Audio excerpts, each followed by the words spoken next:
everyone. Welcome to Moving Conversations. I'm your host, James Kern. We are hosted and powered by The Difference. And this is week 2 of our new show here.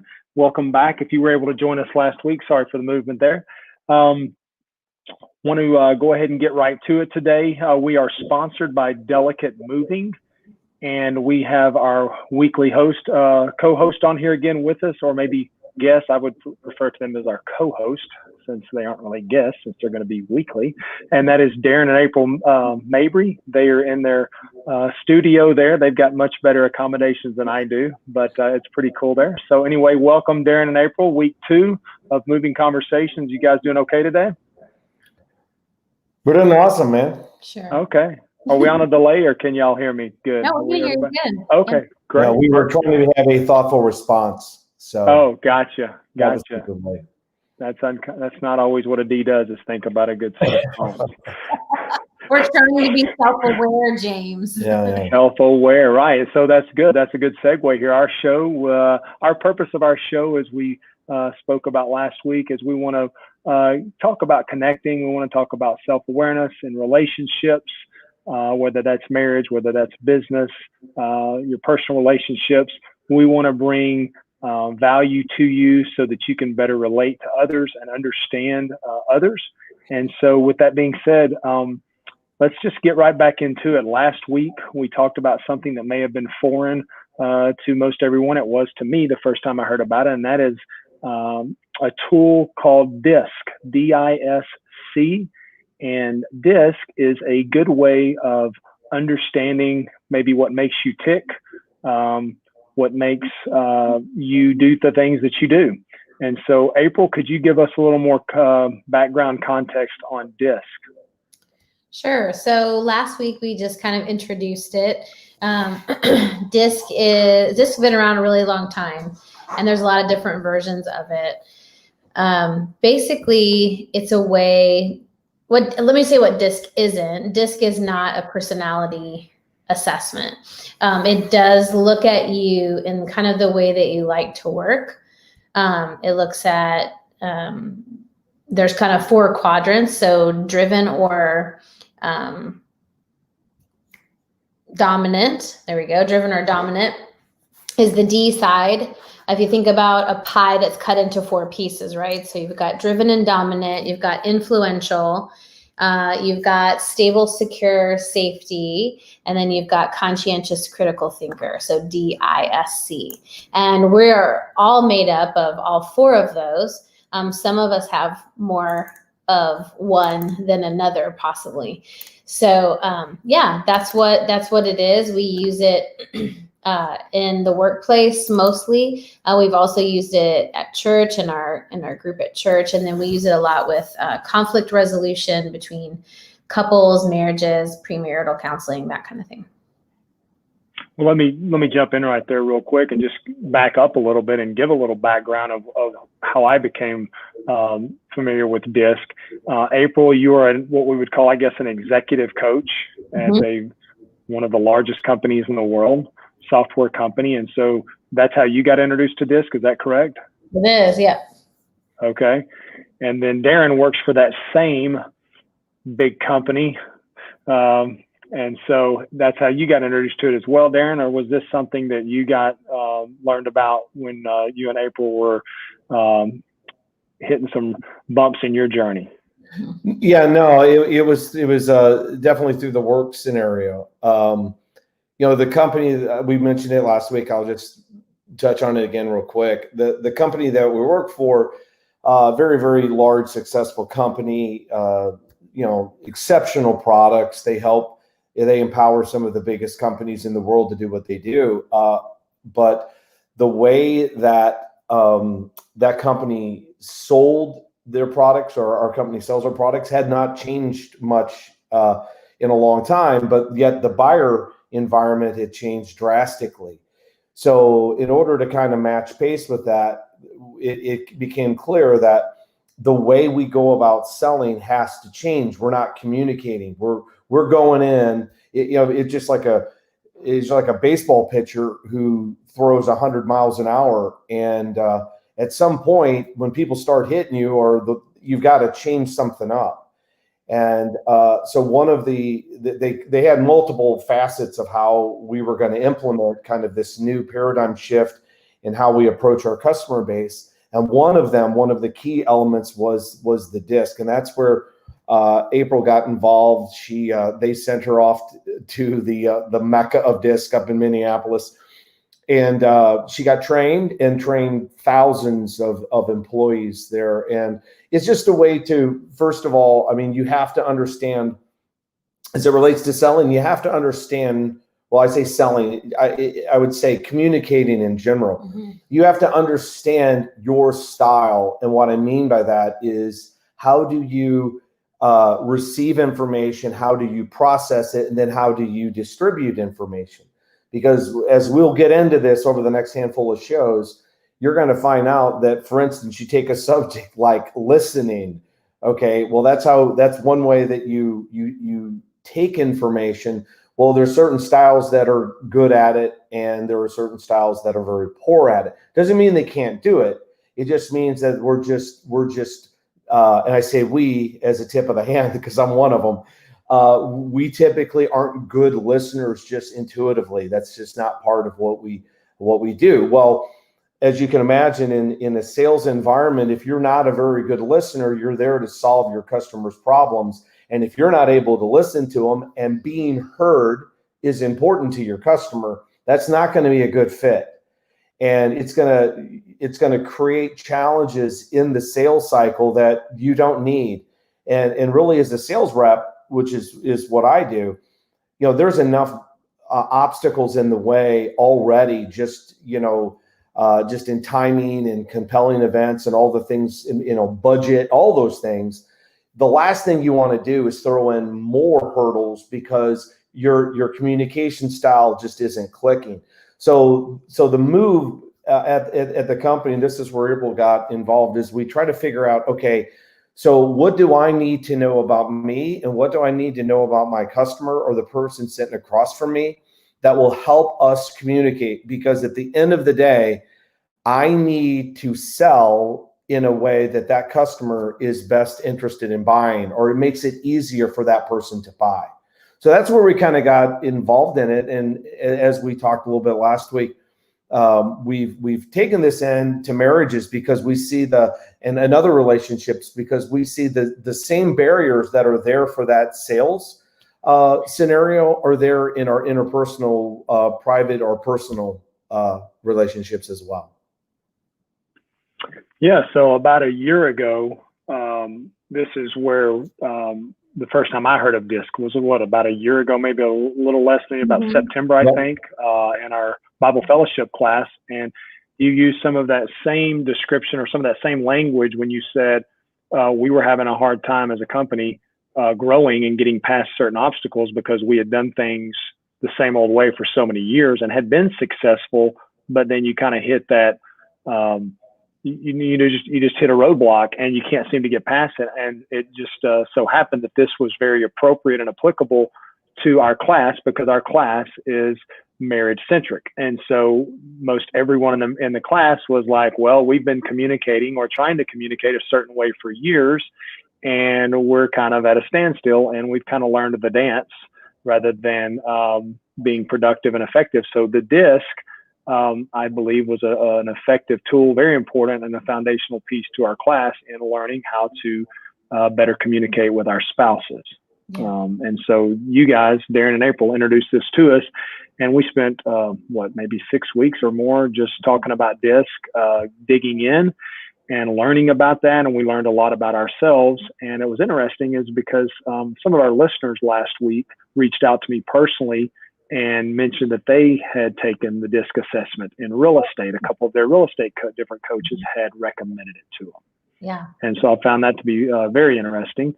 And so Darren and April, why don't you guys talk about what it's done? Let's pick back up on kind of what it's done for the two of you as far as understanding each other's style.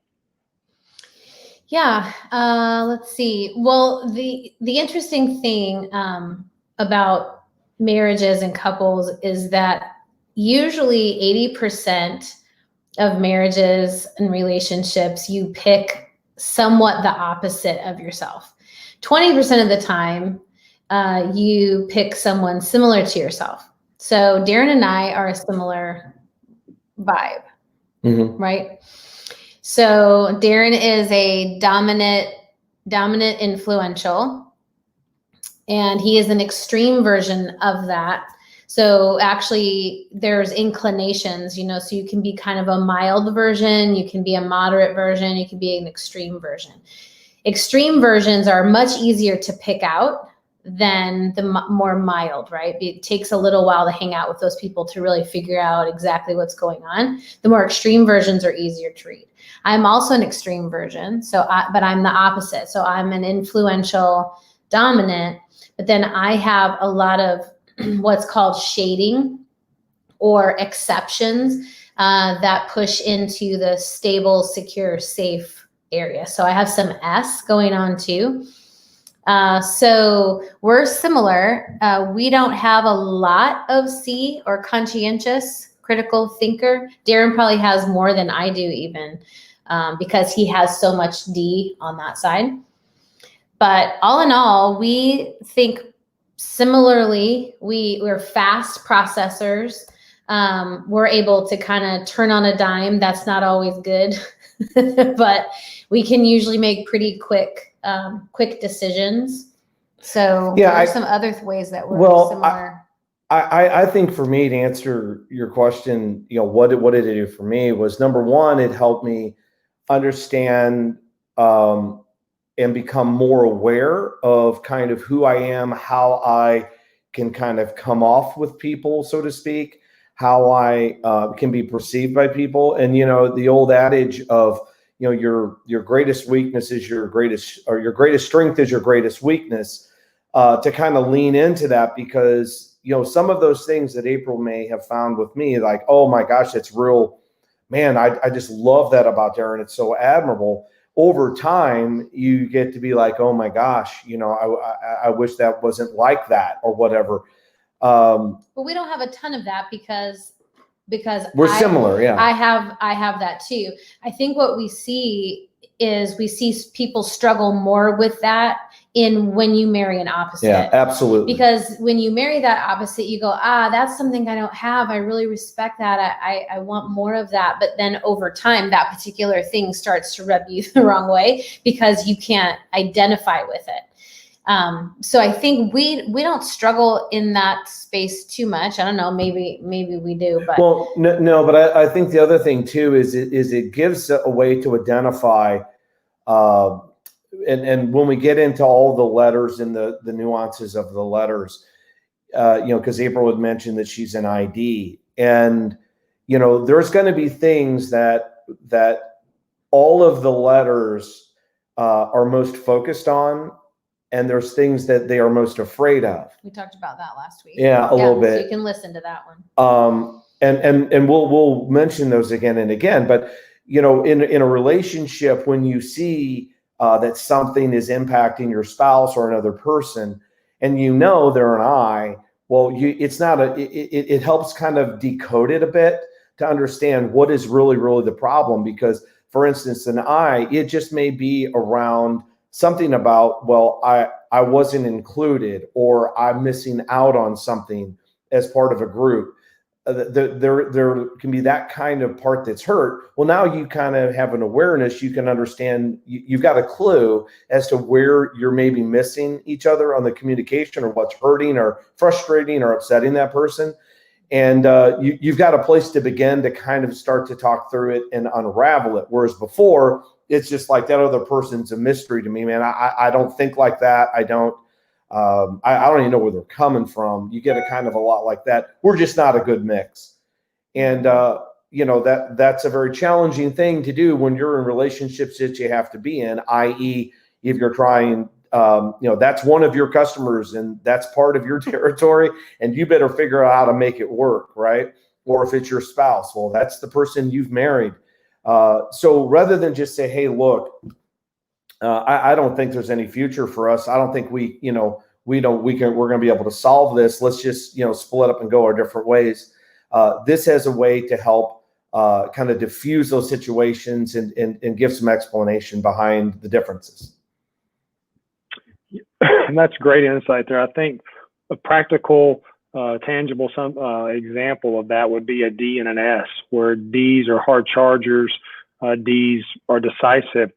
An S, as you guys described many times, have talked about, an S has what, a long fuse. Wish we had a visual here, but you draw the fuse from the bomb, so to speak, and it's long. And so when you're dealing with an S, you may think that everything that they're agreeing, that they're just digging everything you're saying and everything you're doing, because they don't really stop down and say, hold on, I'm not comfortable with that. I don't like the direction we're going. And then suddenly, you think suddenly this has been building though, and then they have an explosion, so to speak. Maybe you guys could share more about your experience with that, because I know that the three of us know several people, couples specifically that are opposites like that.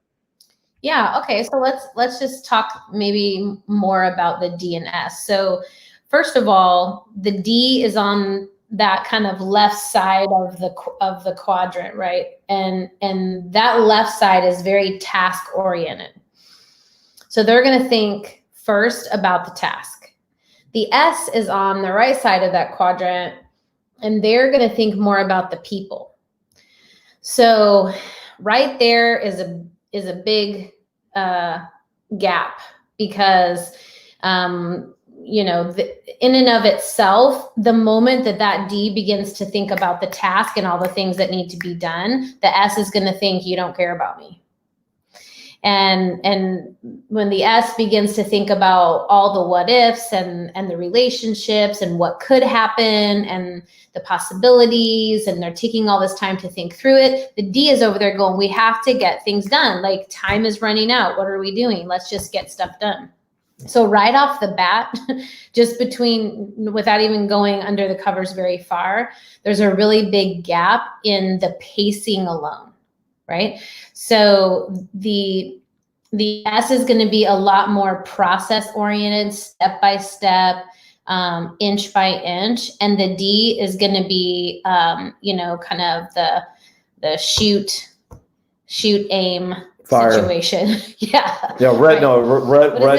Ready, shoot, aim. Ready, shoot, aim. Yeah. No, shoot, aim, ready. Anyway, they're going to go faster. Let's put it that way.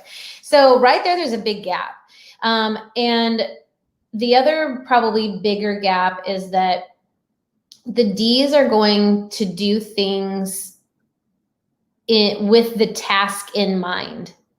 So it's going to feel very much like the D's don't care about the people at all. And that it's just about getting tasks done, and whatever people are in the wake, like whatever bodies are in the wake behind me, not a big deal. We'll clean that up as we go. And it can come off as that those people don't care. And it's actually not true, right? The D's are usually very caring people, but they can come off like they don't. And then the S's, it can seem like, they just want to think and ponder. And the D's are going, oh my gosh, there's silence. What is happening, right? So to me, there's a really big gap. And I think probably between all four styles, D's and S's can get sideways the easiest. And that's not only in marriages, but in business relationships. I mean, I can't imagine the difficulty of like a D realtor with an S home buyer or vice versa. Those are the ones that miss each other the most. But it's also interesting that I see a lot of D-S marriages, a lot more than CI marriages. So I think it's a good one to dig around in. So you bring up a good point. So James, you might remember in class, one of the things that we did when so just to kind of set the stage real quick. So after everyone will take their assessment, April will typically, one of the first things we'll do is we'll separate all the D's in one corner of the room, the I's, the S's, and the C's, and we start to have them interact. And it is crazy. They like work on a project together. Yeah, they work on a project together, and it is crazy to watch how this thing pans out.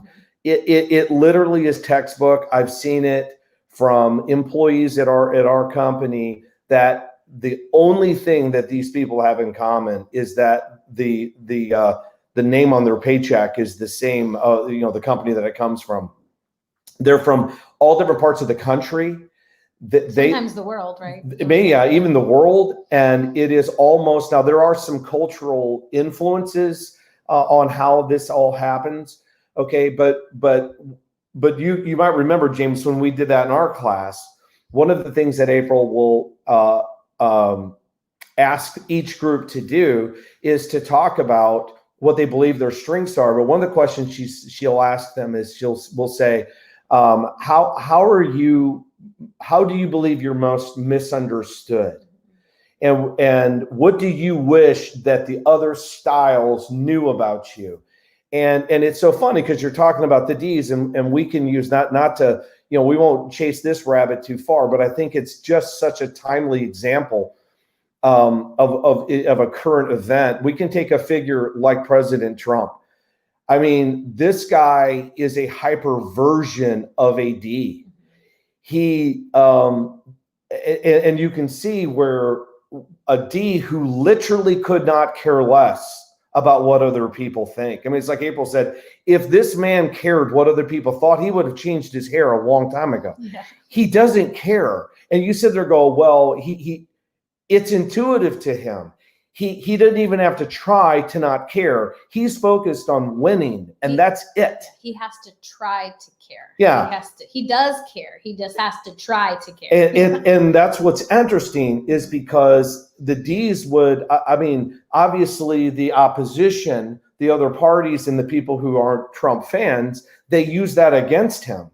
And it's such an easy argument to do, because he comes off as a D. I mean, you could go back in history. One of my favorite people in history is Winston Churchill, but same thing, right? Yeah, DNC, and so that lends to the other side. So what I work with a lot of S executives, and you might think there aren't a lot of S executives, yeah, but there are. The S's will say the opposite. The S's will say, I care too much about what other people think.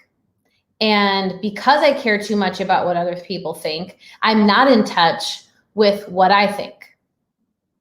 And so what are my passions? Where's my voice? What do I believe? What do I want, need, and require?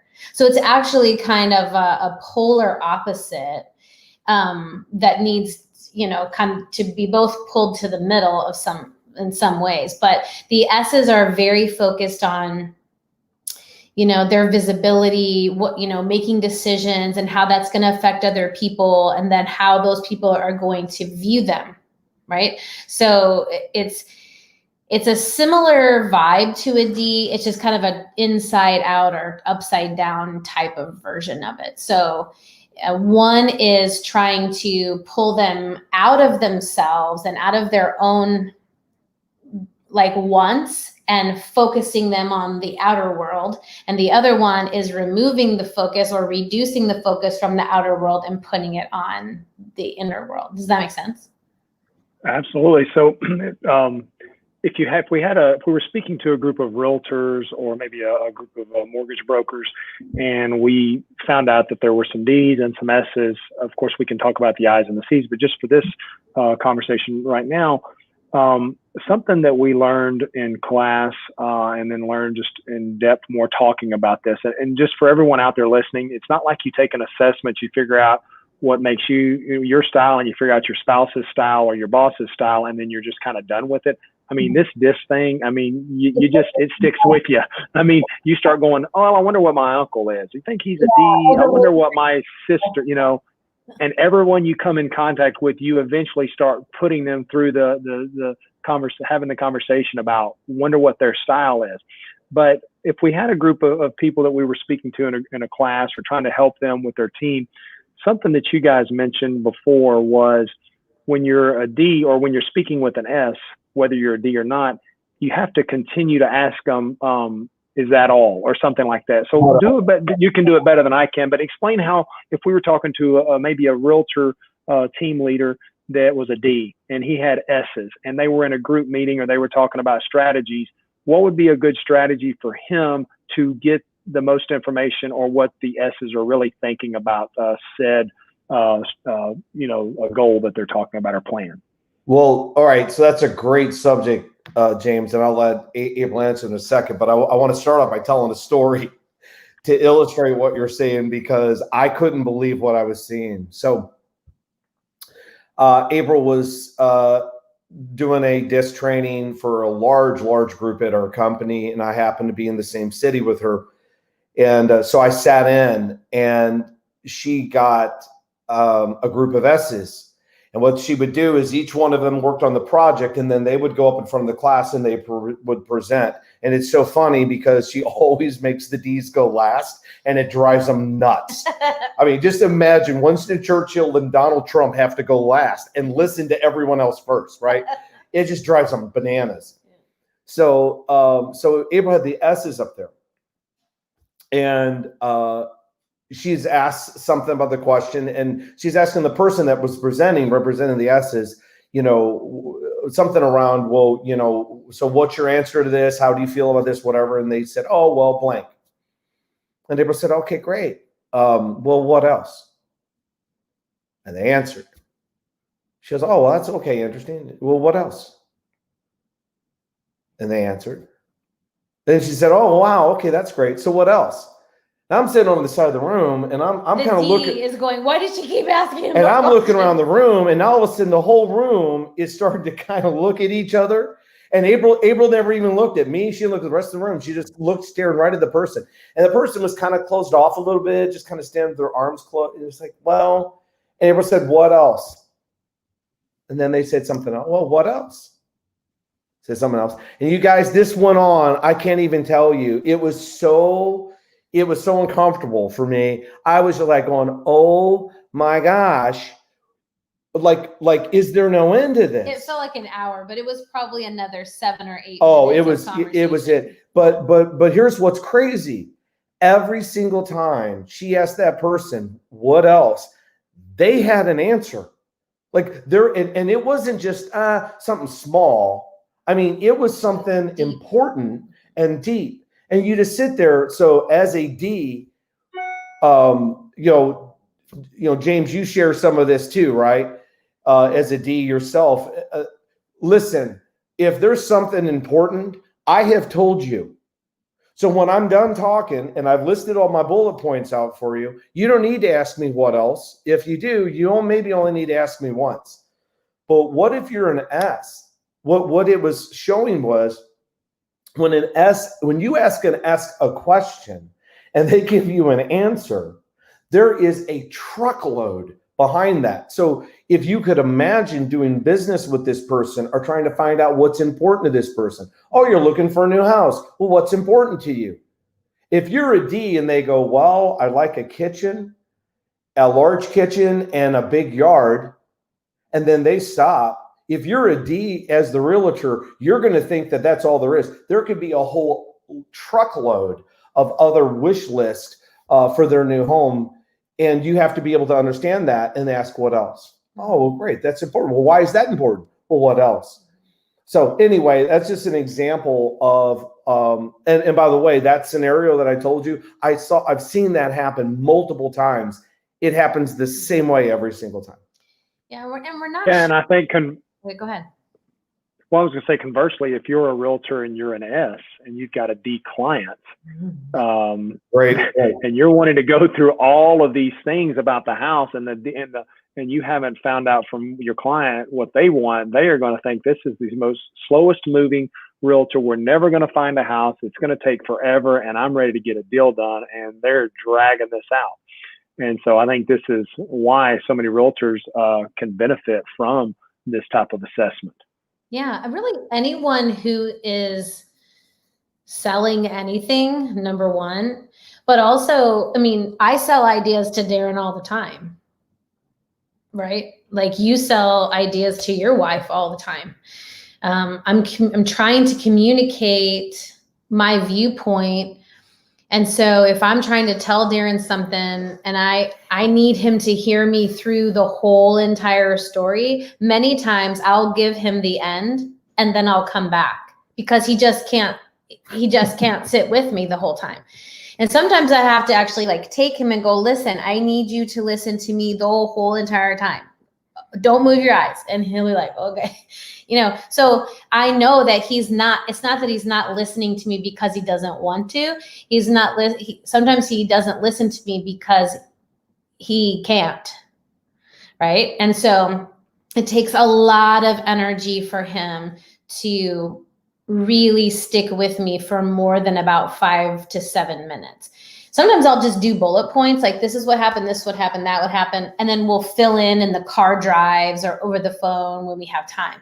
So I do think for the S selling to the D, you're going to know that S realtor isn't that D is not going to sit there and think, boy, what a boring, this is going really slow. He's going to say, this is boring and slow. And if you can't go faster, I'm going to find somebody else. Like, you know what I mean? At some point, the real problem is the opposite of that, is that if I'm a very driven D person and I have an S person that I'm selling to, going their pace is probably going to be more difficult, is my thought, right? And so really slowing down, because, well, we always say people buy from people they like. And I think it's no more truer than in real estate, probably than anything else, because it is a lot of referrals and repeat business and things like that. So finding, the S's, what's very, very important to them is that they're being heard. And so when I'm saying what else, that's a great point. Right? I don't sit there and go, what else? What else? What else? And that's the way we're explaining it, right? But I'll say, sometimes I'll mirror. So that person will say, and what I really liked about the house that we're in is that all my family could fit in the kitchen. And I might go, oh, so you have a big family. Yeah, I have, 18 cousins and brothers and sisters, and we're together Valentine's, Christmas, any holiday, and we love to cook. Oh, okay, you love to cook. All right. So tell me more about, what do you guys cook? Right. And I won't always say what else. Sometimes I'll just ask an additional question. And what we really need to know about S's, and it's whether it's your spouse, your child, or someone in business, is when that person is an S, they're not giving you all of the information ever. Wow. We don't know why that is, but we know that somewhere in that person, it's saying if this person really cares, they will come for the rest. So I guess a good tip would be, we'll just be specific here in marriage, would be that you need to be intentional if you're married to an S about giving them their voice and going for that S in a positive way, rather than just assuming they're telling you everything. You need to make room for that.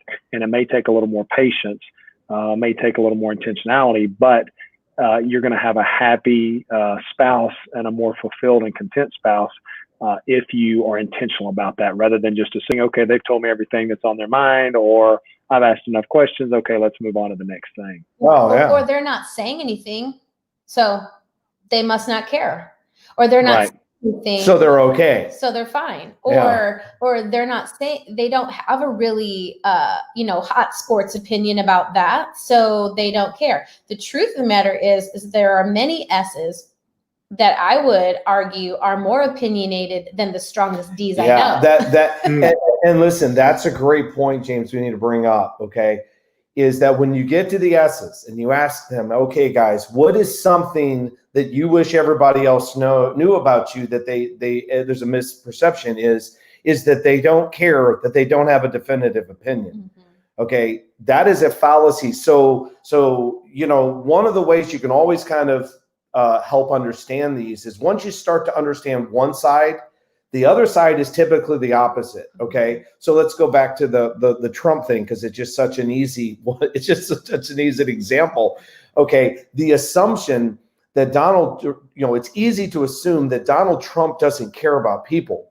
Okay, that is not true. I don't know him, but I promise you, as extreme D's, or that Winston Churchill didn't care about people. He very, very much cared about people. Okay, and he was a man of action in a time that they needed someone to take action and pull a country together to, if not, Britain would have been speaking German right now because no one was going to stop them, and they were by themselves, right? The opposite is true too, that you have an S that it is being collaborative and making sure everyone's comfortable and all that stuff.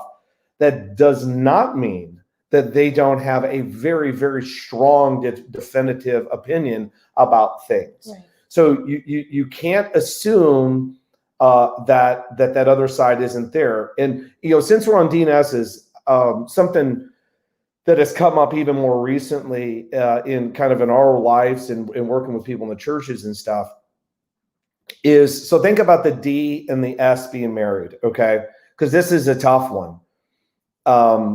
So the D knows exactly what they are thinking. They're prepared to put it out on the table that fast, okay? And they want to move very, very quickly. They have very little awareness, if any, about what other people are thinking. Well, and most times, let's talk about D's, and I won't say all the time because most things are 80-20, but most of the time, extroverted D's are external processors. Uh-huh. So they're actually, as the thought comes through their mind, they process it out. I know, James, you tend to be I hate processor. People like that. Darren is a huge external processor. I'm probably more of an external processor. So if you're kind of good on your feet, you're good in the clutch, you can have a conversation with pretty much anyone. You're probably an external processor. So then there are the internal processors. Again, 80% of the time, those S's and C's are internal processors. They are the ones that can, if they needed to say something to you that was really emotional and heartfelt, they're going to write it. So they're going to put it in an email. They're going to journal. They're the ones that, they're thinking it and then they're writing it. And then lots of times they want to read it to you off the paper because there's comfort in saying the exact thing that they thought, right? So I think that's another that you bring out. It's another really big differentiator. So for me and Darren, we're both external processors, which means that he'll say things that, aren't really fully baked. And I kind of say things that aren't really fully baked. And we know that it's not fully baked, right? Right. Getting down into these opposites where those C's and S's, if they're saying it, they've been thinking about it for a really long time. And if it comes out and it's personal, that should be a big red flag they just didn't pop that out.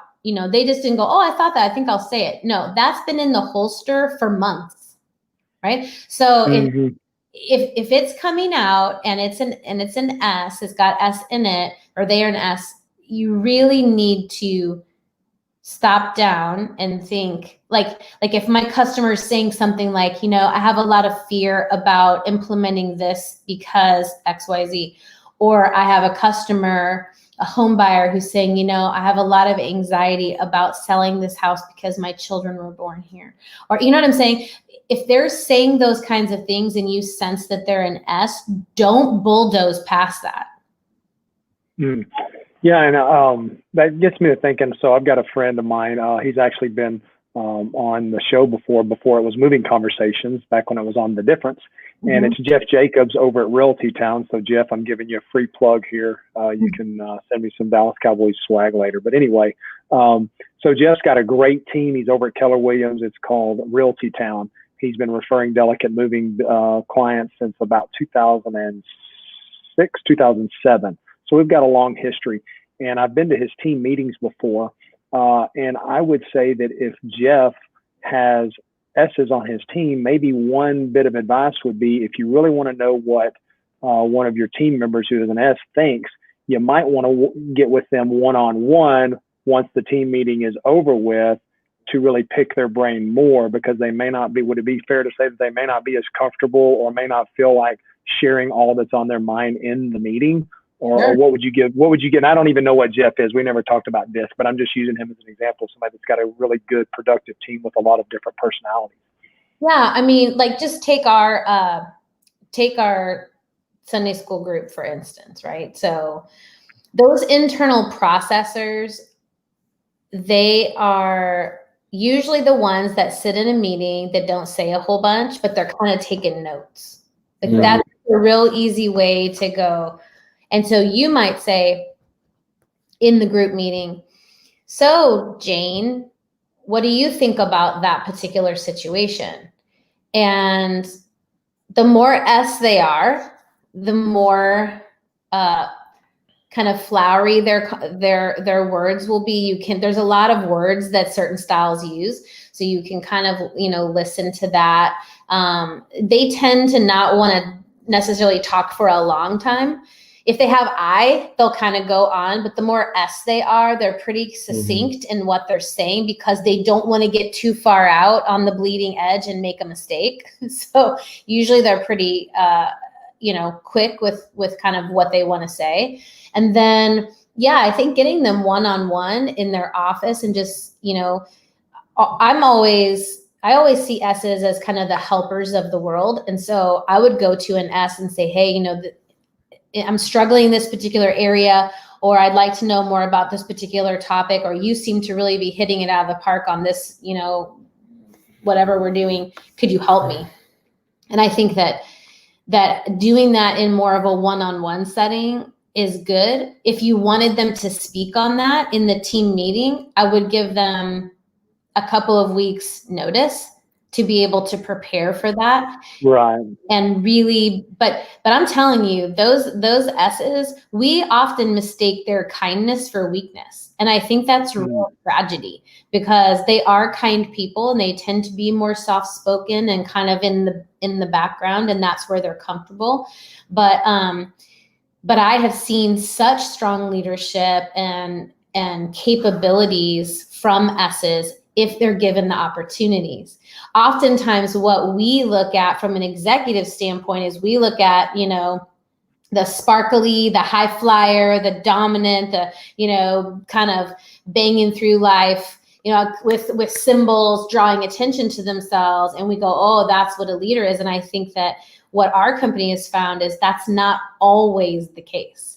I think that we tend to skip over the S's and the C's because they're not commanding us and demanding us to look at them.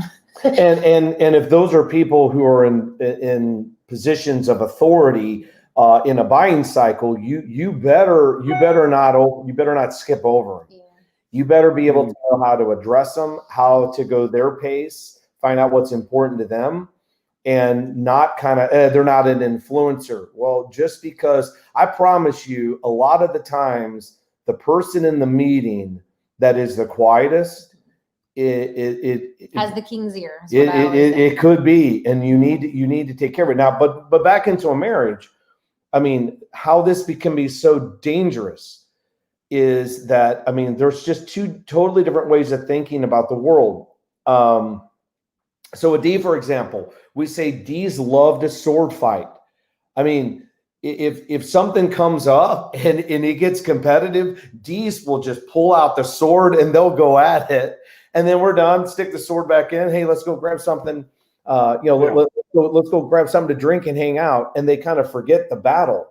Battling to them sometimes can actually be like it can be to a place where I don't respect you if I don't push you and you push back. Yeah, D's like to do that to see if you're smart. We just love just kind of have that one-on-one battle, and anyone who doesn't give it back to me, I can perceive as being weak. Yeah. So here's my point, and this is why this is important.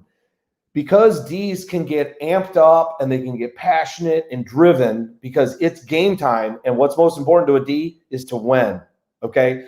They can do that and walk away and not even given a second thought many times. The exact opposite is an S. So when April's saying, if that S is telling you something like, hey, what's really, really important to me is blah, blah, blah. You may have asked that question to a D. He doesn't even remember you asking the question or giving an answer. That S does. Mm-hmm. So you can imagine if I'm a D and I'm just talking out loud, I could say something crazy. It's not fully baked. It's not even remotely baked. And my wife S is sitting there, and if she doesn't have these categories to understand, okay, he's just talking. He's processing. And if the D is looking at his wife and she says X, and he goes, she's just processing. She's just throwing that out there. No, she said X. And dude, she means X. Well, that's been in the weeks, months, years. If it's coming out, it's very important. Like one of my really good friends growing up, he had a lot of S in him. Something would come up, and get us both kind of fired up. Something happened, in our sports team or whatever. I remember, in high school, I'd be on the phone and I'd be like, "Oh my gosh!" And then I'd have a hot sports opinion I'd throw out there. And then he just kind of sit there. Yeah. And once I started kind of noticing this pattern, I realized that 3 days later, almost like a stopwatch, he'd call me up and he would go, "Man, I got to tell you something. When coach did that on Monday, blah, blah, blah, blah, blah, blah." And I remember just sitting on the phone going, what are you talking about? Like, as a D, I said it, I kind of got it out there, and I completely moved on. He had been baking and processing that for 3 days, and now he was ready to have a conversation. Right. I completely forgot what it was about. So you can see now, if you're in a marriage and you've got this contrast, and it can be very complementary, but if you don't know how to think about it correctly, it can look like, oh my gosh, we're completely incompatible. Yeah. I think a good strategy in a particular case, if you were aware that that's the case, is you might say to that S, and even more so to the C, which we'll talk about next time, but I might say, "Hey, something happened today. You were there, I was there.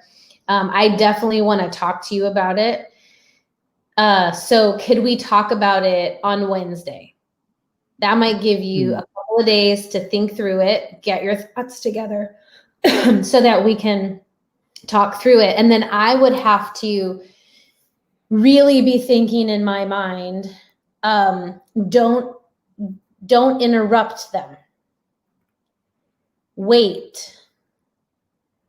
Be comfortable with silence, right? Because I want to really oh my God, it stressed me out. Just me doing that. Just her doing that stressed me out. Right.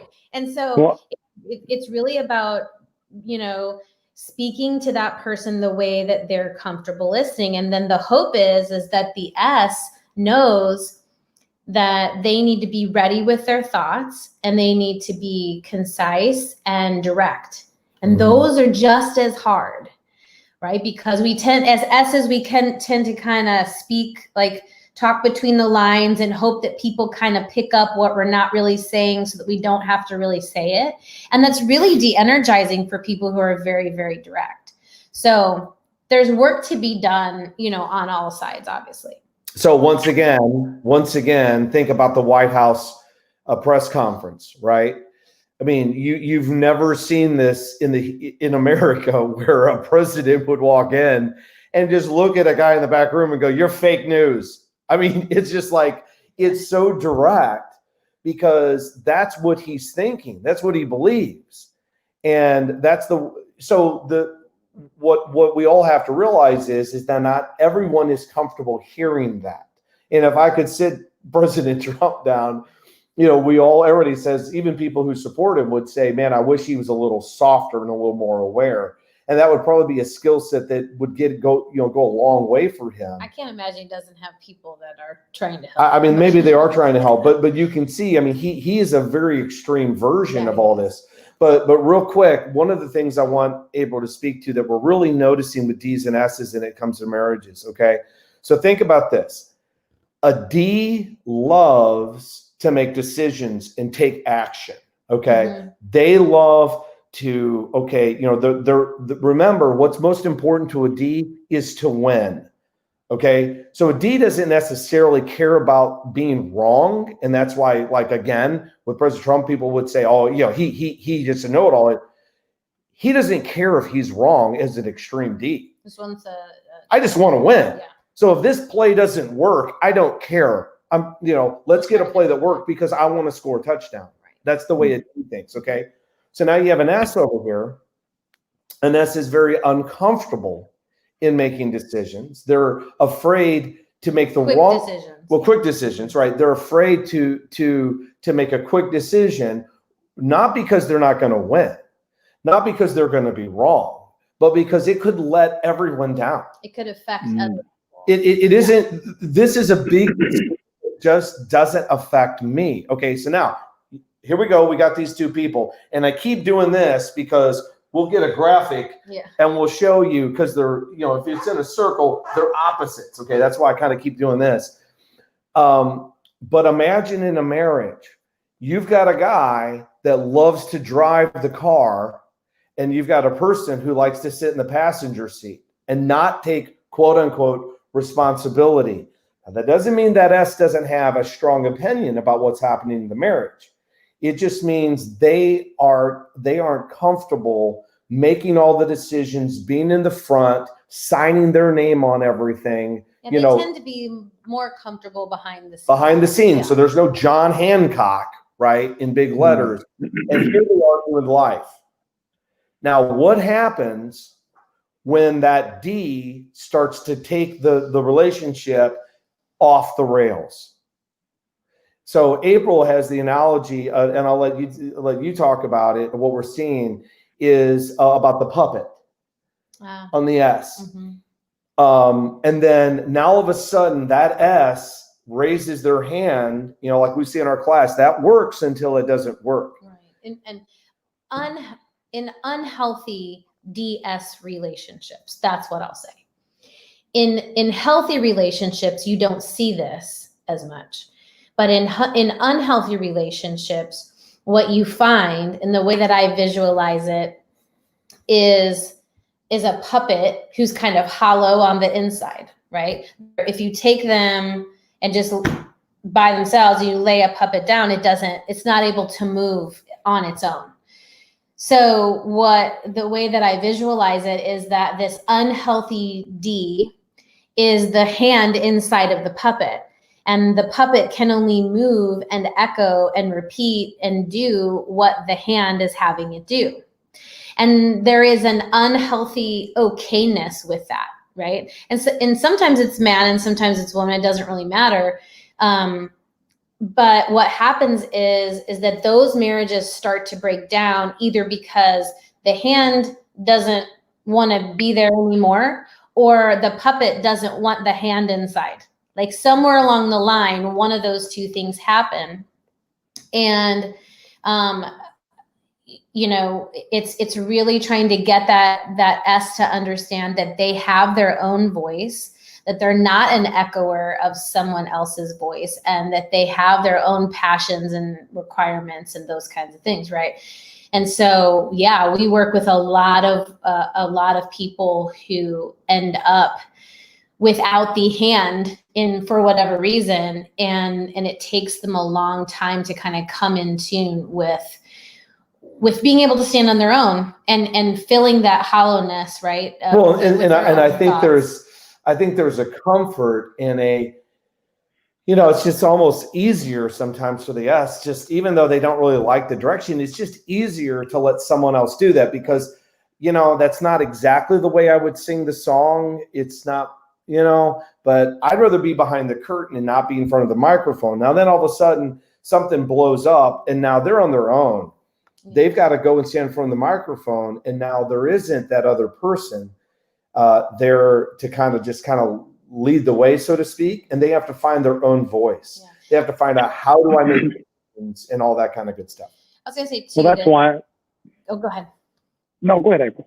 I was going to say, I find that a lot of those S's live an entire life with resentment. They are quietly resentful. They don't They don't know what else to do because there's nothing, they're not in touch with what's going on. They don't know how to do that, but they're also resentful that the hand is constantly in control. So it's just this real unhealthy connection. And you know, what we've seen, you know, we've seen some people really come out of that and really begin to do the hard work in their marriage of kind of, you know, getting like unembedded or unenmeshed from each other and being able to say, you know, you control that and I control me, and this is where we start and this is where we begin, and really building that respect. And so when relationships don't start out that way, you know, because what we bring from our history, when relationships don't start out that way, they can really get unhealthy quickly, and they can stay unhealthy for a really long time. So, I mean, guys, let's put this in context again. 80% of the marriages out there are in this scenario. 8 out of 10. Mm-hmm. So this is by far the most. And then 50% of those end up in divorce. Yeah. So this stuff's important. And if you were in business, or if you're in business, in order to kind of contextualize this, why is all this stuff important? If you go back and you look at your relationships with customers or things you've sold, if you're a realtor, the houses that, you know, man, I really connected with those clients and that kind of stuff. You go back and you analyze those past deals, so to speak, what you might find is that you're really only kind of hitting it out of the ballpark with people who are like you. Well, that's not going to be good enough. You're going to need to learn, how can I, if I'm a D, my hardest one might be an S. So what can I do to make that S more comfortable? And it will probably involve everything about that relationship is going to have to be very intentional with me. And I'm going to have to stay aware. I'm going to have to listen. I'm going to have to go slow. I'm going to have to suppress what is natural for me. And if you learn to do that, you can really maximize your opportunities in business and other relationships. And you might actually even save your marriage. Yeah, it's possible. Well, that's what I was going to say. I would, if listening to our show and you connect with being a D and you feel like you may be married to an S, or you have an employee working for you that's an S, this is a caution. You need to hear this, because the S in your business may just one day come give their 2 weeks notice. And you thought, well, I didn't know anything was wrong. I thought everything was great. You may be married you're married to an S, and then suddenly, you know, they say when a woman's done, she's done. You may be in a situation where you get to this point and the woman you've known for 10 years, she's no longer that person anymore. She's made a decision that I'm tired and I haven't had a voice and I want a voice. And then you're not going to like that. As Darren said many times in class, when you've got two unhealthy people, the most miserable person is going to be the person who doesn't get healthy, because when the other person gets healthy, you're not going to recognize them and you're not going to like it anymore. Well, and so I don't even know what happened. It was just out of the blue. Yeah, exactly. I don't even know where this is coming from. It could be a woman too. And it could be. Yeah, it would be interesting if there are people listening who have questions about the DS relationship, to like post them out there some way so that we could even get more specific about how we answer and talk about it. Because there's a lot, right? We haven't scratched the surface. Yeah, that's the basics. Tons around this stuff. Yeah. And as we grow our show here, we're gonna do a better job of making it possible for people to message us and to call in. And so, with that being said, we've got to wrap it up here. I want to thank The Difference, Lyndon Wilson at The Difference, for having us on, having this show, hosting us with The Difference. I want to thank Darren and April. Great job to Darren and April. Thanks for bringing your expertise and your energy. Yeah. And for us here at Moving Conversations and Delicate Moving, hope to see you guys next week. And thanks for joining us today. Have a great week. Bye.